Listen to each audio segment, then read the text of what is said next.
Bismillahirrahmanirrahim. Assalamualaikum warahmatullahi wabarakatuh.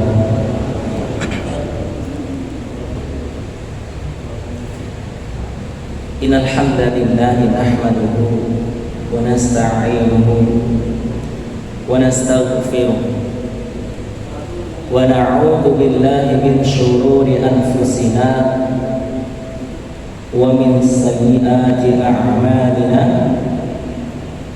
Man yahdihillah fala mudilla lahu wa man yudlil fala hadiya lahu.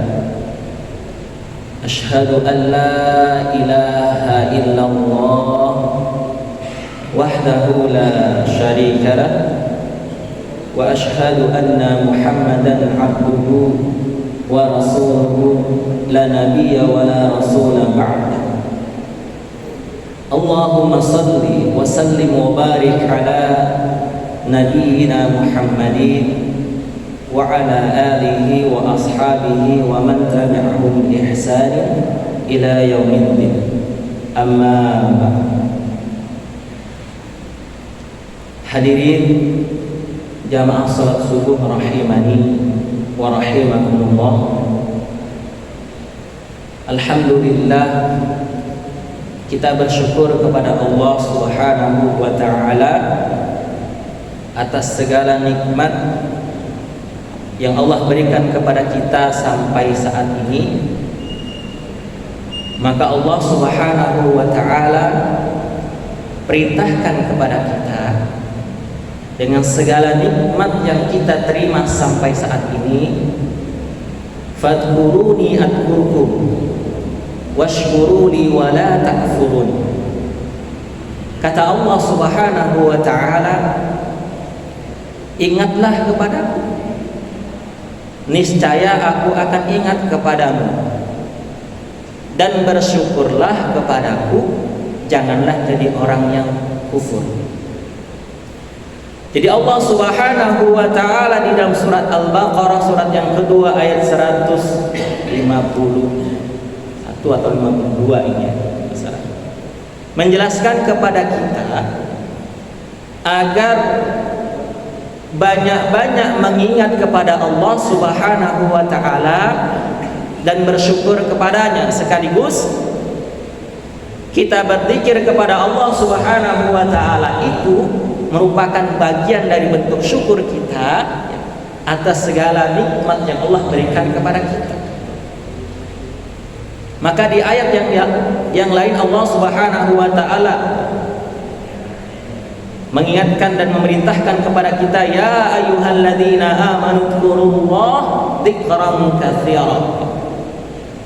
Wahai orang-orang yang beriman, ingatlah kepada Allah dengan sebanyak-banyaknya mengingat Allah Subhanahu wa ta'ala. Mengingat Allah karena Allah yang memberikan kenikmatan kepada kita. Mengingat Allah Subhanahu wa ta'ala karena nanti kita akan kembali kepada Allah Subhanahu wa ta'ala pula. Yang kedua, salawat dan salam semoga senantiasa tercurah kepada suri tauladan kita, Nabi Agung Nabi Muhammad sallallahu alaihi wasallam, yang menjadi suri tauladan bagi kita ya, dalam segala aspek kehidupan kita, termasuk dalam bersyukur ini ya. Kami pernah menyampaikan bahwa Rasulullah itu kan sholat tahajud sampai kakinya bengkak ya. Ibadah sampai kakinya sakit, sampai kakinya bengkak. Ada orang sakit dulu baru ibadah kepada Allah, baru ingat kepada Allah. Tapi orang yang soleh, orang yang beriman itu ya, ingat kepada Allah sampai sakit. Ketika sehat banyak ingat kepada Allah, dan pada saat sakit pun lebih banyak ingat kepada Allah Subhanahu wa ta'ala.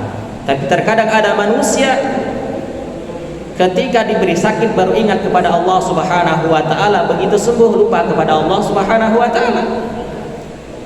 Dan ironinya lagi, ketika ada orang yang diberikan sakit tetap lupa kepada Allah Subhanahu wa taala, naudzubillah, maka kita berlindung kepada manusia yang semacam ini agar kita tidak mengalaminya.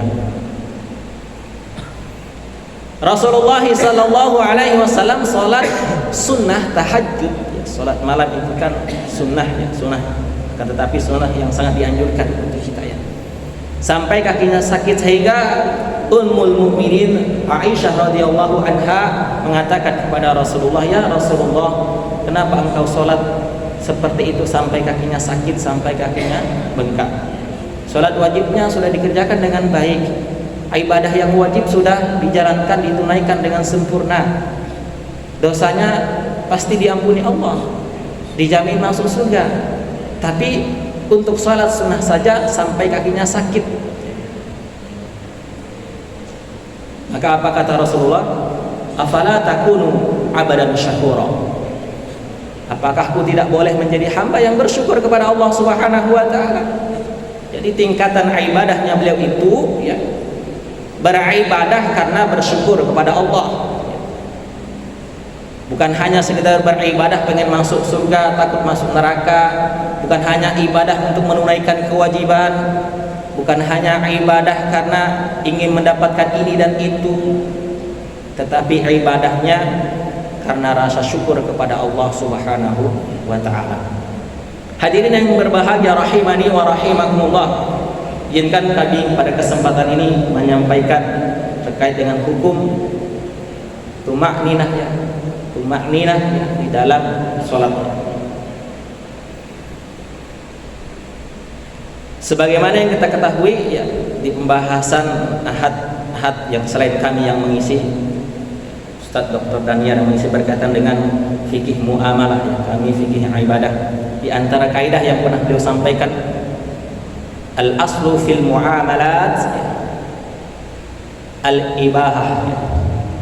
Asal segala muamalat itu adalah boleh, ya. Segala aktivitas yang berkaitan dengan muamalah itu adalah sesuatu yang diperbolehkan. Hatta yadillu dalilu ala tahrim, sampai kepada adanya dalil yang mengharamkan muamalah tersebut. Ini kaidah di dalam perkara muamalahnya. Akan tetapi dalam perkara ibadah, yang mana kami membahas tentang berkaitan dengan fikih ibadah, kaidahnya adalah al-aslu fil ibadat at-tahrim, ya. Jadi kaidah di dalam ibadah, ya, asal segala ibadah itu adalah dilarang, haram, tahrim itu dari kata haram, ya. Jadi asal segala ibadah itu dilarang atau diharamkan oleh Allah Subhanahu wa taala. Hatta yadailu, ya, hatta yudalil, ya, hatta yadilu dalilu ala ibahah, ala ibahah, sampai kepada adanya dalil yang membolehkan atau memerintahkan ibadah tersebut. Jadi asalnya adalah tahrim sampai kepada ada dalil, ada nas, ada contoh yang memerintahkan atau membolehkan ibadah tersebut. Sebagai contoh misalnya puasa, itu ibadah yang baik, perbuatan yang baik, puasa itu. Akan tetapi kalau seseorang puasanya siang dan malam tanpa berbuka, maka perbuatan puasa yang dianggap baik ini dilarang dalam agama kita. Kenapa? Karena nggak ada perintah untuk berpuasa sehari semalam. Karena tidak ada contoh, tidak ada dasar untuk melaksanakan puasa sehari semalam. Maka di antara kaidah ini yang menjadi dasar, ya, bagi kita untuk beribadah, hendaklah kita ini beribadah dengan adanya dalil, dengan adanya nas, dengan adanya contoh dari Rasulullah sallallahu alaihi wasallam, kalau kita ingin aman dalam melaksanakan ibadah kita kepada Allah Subhanahu wa taala. Maka di antara upaya yang kami lakukan, ya, agar kita ini beribadah, ya, berusaha beribadah, ya, sebisa mungkin kita ini, ya, beribadah sebagaimana ibadahnya Rasulullah sallallahu alaihi wasallam, meskipun kesempurnaannya mungkin ya tidak seperti apa yang dilaksanakan oleh Rasulullah, karena tingkatan kita kan berbeda ya. Kita kan penuh dengan tantangan, dan tantangan kita itu ya memang mungkin tidak seberat para nabi dan rasul, tapi para nabi dan rasul itu tantangan dan ujiannya lebih berat daripada kita, tapi ibadahnya luar biasa daripada kita. Inilah keutamaan dan kelebihan yang Allah berikan kepada mereka. Hadirin sekalian yang berbahagia rahimani wa rahimakumullah, termasuk dalam perkara yang akan kami sampaikan yang berkaitan terkait dengan hal tumakninah ya di dalam melaksanakan ibadah sholat kita. Ini juga tercantum di dalam pembahasan ya, Fatwa Tarjih Muhammadiyah. Ada sebuah pertanyaan, saya seorang siswa di sebuah sekolah di Yogyakarta. Karena sangat sibuk, ini siswa aja sudah sibuk, ini luar biasa, belum lagi pemimpin ini ya. Maka saya tidak dapat sholat dengan baik. Orang bilang sholat saya itu seperti ayam yang sedang memakan makanan. Yang saya tanyakan, apakah sholat saya itu sesuai dengan ajaran Nabi Sallallahu Alaihi Wasallam atau tidak? Mohon dijawab dengan jelas. Ini sebuah pertanyaan ya dari seorang siswa yang katanya dia ini sangat sibuk sekali, sehingga ketika sholat itu ya, kalau di sini dia ibaratkan ada orang yang mengatakan kepada dia sholatnya itu seperti ketika ayam mematuk makanan ya, cepat sekali. Ini memang ada beberapa faktor yang menyebabkan. Pertama tadi karena kesibukan ya, kemudian yang kedua ya karena kebiasaan. Maka saya selalu sampaikan kepada siswa kami itu ya, pembelajaran sholat, misalnya sholat duha yang kami laksanakan setiap pagi itu ya, pembiasaan sholat duha itu saya minta tolong kepada mereka ketika mengimami jangan terlalu cepat. Karena ketika pada saat pembiasaan, pada saat pendidikan, pada saat pembelajaran sudah terbiasa seperti itu, maka nanti di luar itu pun akan terbiasa. Jadi dibiasakan memang. Karena ada orang yang terbiasa sholatnya cepat itu, ya cepat terus sholatnya. Saya pernah mengalami dan ikut sholat di sana. Bahkan pernah kita mendengar dan melihat viral ya, sholat yang sekian puluh rakaat hanya sekian belas menit saja. Ini kan apakah sesuai dengan yang dijelaskan di dalam hadis atau tidak? Maka secara singkat kami sampaikan jawaban dari majelis tarjih ya, di dalam menjawab pertanyaan tadi. Tumakninah atau ketenangan adalah suatu unsur yang sangat penting dan sangat diperlukan dalam sholat. Jadi sangat ditekankan sekali yang namanya ketenangan ya, tumakninah di dalam melaksanakan sholat. Dengan tumakninah ya, kekhusyuan dalam sholat akan dapat dicapai. Jadi kita sholat itu kan kalau ingin mendapatkan nilai yang sempurna, mendapatkan ganjaran seperti yang kita harapkan, hendaklah kita sholat dengan khusyuk. Dan di antara jalan untuk kita mendapatkan sholat khusyuk ini adalah dengan tumakninah tadi. Maka ada ulama atau mazhab yang menjadikan tumakninah ini sebagai rukun dari sholat. Artinya kalau tidak dilaksanakan bisa jadi ya, kurang sempurna atau bahkan sholatnya tidak diterima oleh Allah Subhanahu wa Ta'ala. Maka penting bagi kita untuk memperhatikan hadis yang terdapat di dalam kitab Umdatul Ahkam karya Syekh Abdul Ghani bin Abdul Wahid Al-Maqdisi rahimahullahu ta'ala yang akan kami sampaikan pada kesempatan ini, yaitu hadis riwayat Bukhari dan Muslim ya, dari Abu Hurairah radhiyallahu anhu. An Abi Hurairah radhiyallahu anhu anna an-nabiy sallallahu alaihi wasallam dakhala al-masjid. Dari Abu Hurairah radhiyallahu anhu bahwa Nabi sallallahu alaihi wasallam masuk ke dalam masjid, kemudian salat bersama dengan para sahabat, lalu duduk berkumpul dengan para sahabat di dalam masjid tersebut. Fadakhala rajulun, kemudian ada seorang laki-laki masuk ke dalam masjid. Ketika Rasulullah ya berkumpul dengan para sahabat, lalu datang seorang laki-laki masuk ke dalam masjid. Fasalla, kemudian laki-laki ini melaksanakan sholat. Summa ja'a fasallama 'ala Nabi sallallahu alaihi wasallam. Kemudian laki-laki ini datang kepada Nabi sallallahu alaihi wasallam dengan mengucapkan salam, ya. Apa yang dikatakan oleh Nabi setelah menjawab salamnya tentunya? Faqal, kata Nabi sallallahu alaihi wasallam bersabda, irji' fasalli, kembali kamu salat lagi, kata Nabi itu. Jadi nyuruh laki-laki ini untuk salat lagi, kembali salat lagi kamu. Fa innaka lam tusalli, karena kamu itu sesungguhnya belum salat. Dia ini masuk ke masjid, kemudian salat, datang kepada Nabi, tapi apa kata Nabi? Kembali, kamu belum salat. Ini ada orang seperti pada masa Nabi. Padahal ya dari takbir sampai salam ya dikerjakan semua. Dari takbir sampai salam dikerjakan, datang kepada Nabi, tapi apa kata Nabi? Kembali sana, salat lagi. Kamu itu sesungguhnya belum salat.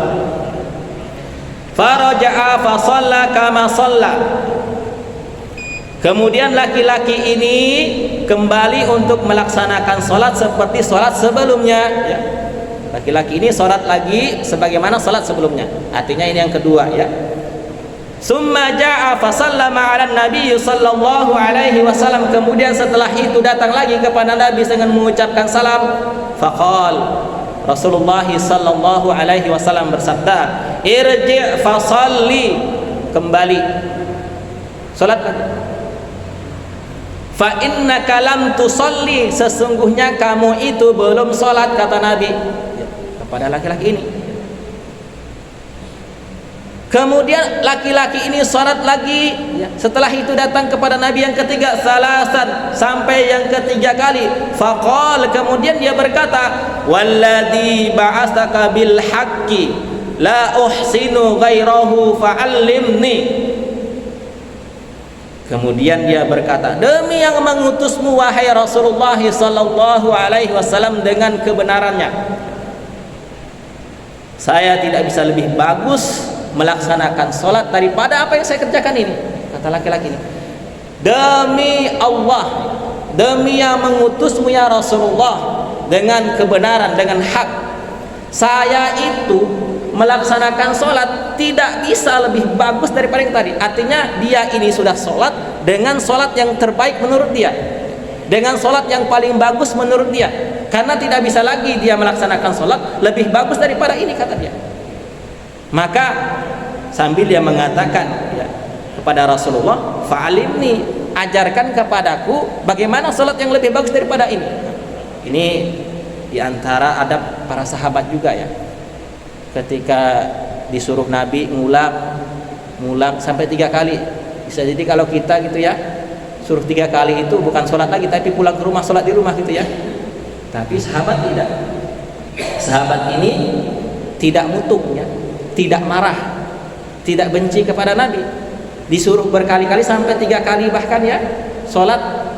Mohon maaf kalau murid kami itu bisa jadi gurunya ditendang, dipukul itu kalau gitu, disuruh berkali-kali gitu, ya. Lagi yang badannya besar-besar itu, suruh sholat aja langsung lari ke gang Polaris biasanya mereka itu, kejar-kejar sama gurunya. Tapi sahabat ini mengatakan, fa'alimni, ajarkan kepadaku ya Rasulullah bagaimana sholat yang bagus itu, yang sesuai dengan apa yang diperintahkan oleh Allah Subhanahu wa taala. Faqal, maka Nabi sallallahu alaihi wasallam bersabda, idza kumta ila shalah fakabbir, apabila kamu berdiri untuk melaksanakan salat, bertakbirlah. Summa iqra ma tayassara ma'aka minal Qur'an, kemudian bacalah yang mudah bagimu, bacalah yang kamu hafal, bacalah yang ringan bagimu dari Al-Qur'an. Summarka hatta tatma'inna raki'an, kemudian rukulah kamu, ya, hingga engkau tenang dalam kondisi ruku. Nah, ini yang pertama yang diperintahkan oleh Nabi kepada laki-laki ini. Kenapa tadi disuruh ngulang-ngulang? Ternyata yang pertama, rukunya ternyata tidak dalam kondisi tenang, ya. Karena memang ada ustadz yang mengatakan sholat ini kan macam-macam ya. Ada yang sholatnya kecepatannya seperti Valentino Rossi ya, ada yang sholatnya kecepatannya seperti motor bebek ya. Kemudian ada kecepatan seperti naik sepeda ontel ya. Maka yang kecepatannya gas full ini yang mungkin perlu diperhatikan. Maka kata Nabi, rukulah engkau hingga engkau tenang dalam kondisi ruku. Rukunya maninah ya, rukunya dengan tenang. Kemudian summarfa hatta ta'tadila qa'iman. Kemudian engkau bangkitlah hingga engkau berdiri tegak dari ruku itu. Artinya setelah ruku iktidal ya, kemudian sampai berdiri tegak dengan tenang, tidak terburu-buru. Summasjud hatta tatma'inna sajidan. Kemudian setelah itu sujudlah engkau hingga engkau tenang dalam kondisi sujud. Jadi tenang dalam kondisi sujud. Sujudnya tenang, sujudnya pelan-pelan ya, sujudnya dengan membaca doa atau bacaan sujud itu secara perlahan ya. Summarfa hatta tatma'inna jalisan. Kemudian bangkitlah dari sujud itu, lalu duduk hingga engkau tenang dalam duduk tersebut. Kemudian setelah itu summasjud hatta tatma'inna sajidan. Kemudian sujud lagi hingga engkau tenang dalam sujud. Waf'al dzalika fi salatika kulliha. Apa kata Nabi? Kemudian lakukan semua hal itu dalam segala sholat, keadaan sholat. Jadi tadi Nabi secara khusus menyebutkan ya, hendaklah tenang di dalam ruku, kemudian berdiri setelah ruku ya, berdiri tegak, kemudian sujud, kemudian duduk di antara dua sujud, lalu sujud lagi. Itu harus kita perhatikan dengan mengerjakannya penuh dengan ketenangan, atau istilah yang lainnya adalah tumakninah. Inilah ya yang disampaikan oleh Nabi Sallallahu Alaihi Wasallam kepada kita ya, berkaitan dengan bagaimana kaifiat ya, solat yang disebut dengan solat tumakninah ya. Maka pengertian tumakninah itu seperti apa? Ada sebuah kitab ya yang menjelaskan terkait dengan perkara ini ya, di dalam kitab Safinatun Najah ya, dijelaskan bahwa ya, tumaninah ini adalah sakunun ba'da harakah bihaitsu yastakiru kullu udwin mahallahu biqadri. Subhanallah. Tumaninah itu adalah berdiam setelah bergerak, di mana tiap anggota badan tenang di tempatnya.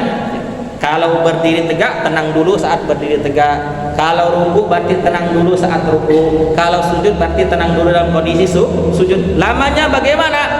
Ya, lamanya kurang lebih minimal sekitar waktu kita ya mengucapkan lamanya subhanallah. Minimal seperti itu. Ya, lama kita tenang dalam kondisi ruku ya, kemudian berdiri, sujud tadi itu minimal ya, sepanjang ketika kita membaca subhanallah ya, selain sepanjang kita membaca doa ketika ruku, ketika sujud, ketika duduk di antara dua sujud. Maka di dalam kitab ini juga disebutkan, di dalam beberapa hal kita harus atau diperintahkan untuk melaksanakan gerakan sholat secara tumakninah ya. Yang pertama pada saat kita ruku, kemudian pada saat kita i'tidal ya, kemudian fis sujud, di dalam sujud, kemudian fil julus bainas sujadain ya, yaitu duduk di antara dua sujud, duduk iftiras gitu ya. Jadi kita diperintahkan minimal yang memperhatikan tumaninah ini di tempat 4 hal ini, yaitu ruku, i'tidal, sujud, dan duduk di antara dua sujud. Hendaklah kita lakukan dengan cara tenang, cara dengan tumaninah ya. Sehingga apa? Ya, salat kita ya, menjadi sempurna, dan harapannya dengan ini kita meraih yang namanya khusyuk dalam melaksanakan salat.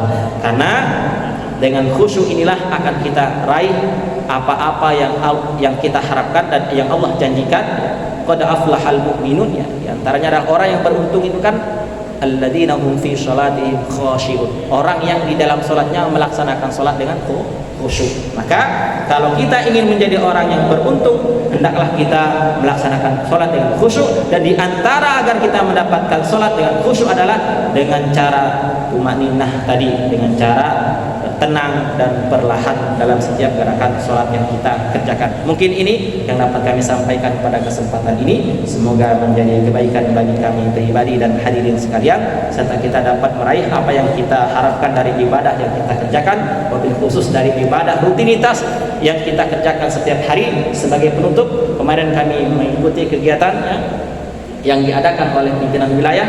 Salah satu yang dijelaskan oleh Dr. Agus Sukaca itu adalah, apakah kita ini sholat ini sudah sempurna, ya? Apakah kita ini sholat hanya ritualitas saja? Sudahkah kita memahami seluruh bacaan sholat kita? Dan bahkan sudahkah kita mengamalkan gerakan dan bacaan sholat kita?